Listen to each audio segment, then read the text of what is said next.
এই রাগটুকু কমলেই আমি বুঝতে পারবো এই যে আমি বলি তুমি আমায় একটুও ভালোবাসো না, এই কথাটি ভুল। এই রাগটুকু কমলেই তুমিও বুঝতে পারবে আমার মুখে এই কথাটা শোনার পরে তুমি যে হুট করে রেগে যাও, কি ভালোবাসি না মানে? তারপর আমাদের জন্য তুমি কি কি করো সেসবের একটা লম্বা ফিরিস্তি তুমি যে আমায় শোনাও, তার আসলে কোনো দরকারই ছিল না। একটুও ভালোবাসো না মানে একটুও ভালোবাসো না নয়, একটুও ভালোবাসো না মানে আমার এখন একটু ভালোবাসা লাগবে। এই যে আমার চায়ে কতটুকু চিনি লাগবে এখন আর তুমি জিজ্ঞেসই করো না। এই যে সবার জন্য রান্না করলেও আমার জন্য কয়টা পুঁটি সরিষার তেলে ভেজে ভাতের পাতের কোনায় সাজিয়ে রাখবে কিনা আমায় আর তা জিজ্ঞেসই করো না।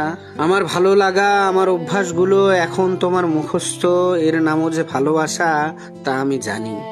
এই যে আমার রক্তচাপ, কিডনি, হৃদয় যাতে নষ্ট না হয় তাই ভাতের সাথে কাঁচা লবণ এখন আর তুমি খেতে দাও না, তার নামও যে ভালোবাসা তাও আমি জানি। কিন্তু সারাক্ষণ মোবাইল ল্যাপটপে চোখ গুজে রাখার গুরুতর অভিযোগে অভিযুক্ত মানুষটা সবকিছু বন্ধ করে তোমার দিকে আজ হঠাৎ এত বেশি কেন চেয়ে আছে তা তুমি জানো না। তোমার হাতে বানানো চা কখন আমার লাগবে তা তুমি ঠিকই বোঝো, তুমি একটুও বোঝো না কখন চা বানানোর ওই হাতটা আমার লাগবে, হাতের সাথে থাকা মানুষটি সহ। তুমি একটুও বোঝো না মানে একটুও বোঝো না নয়, একটুও বোঝো না মানে আমায় এখন তোমার একটু বুঝতে লাগবে। অফিসের বড়বাবু যখন রাগ করে বলে আপনাকে দিয়ে কিচ্ছু হবে না, তার মানে আমাকে দিয়ে আসলেই কিচ্ছু হবে না, এ কথা ধরে নিলে তো চলবে না। আপনাকে দিয়ে কিচ্ছু হবে না মানে এখন যে কাজটুকু চলমান সেই কাজটুকু আসলে মন মতো হয়নি।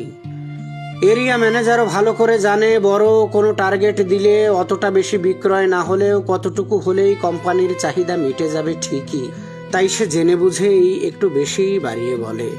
জীবিকায় যাই হই সংসারে কিং সাজা আমি নিয়েছি হয়তো সেই কৌশলই, একটু বেশি বাড়িয়ে বলেছি হয়তো, তাই বলে কেন তুমি রাখবে? একটুও ভালোবাসো না মানে একটুও ভালোবাসো না নয়, একটুও ভালোবাসো না মানে আমার এখন একটু ভালোবাসা লাগবে।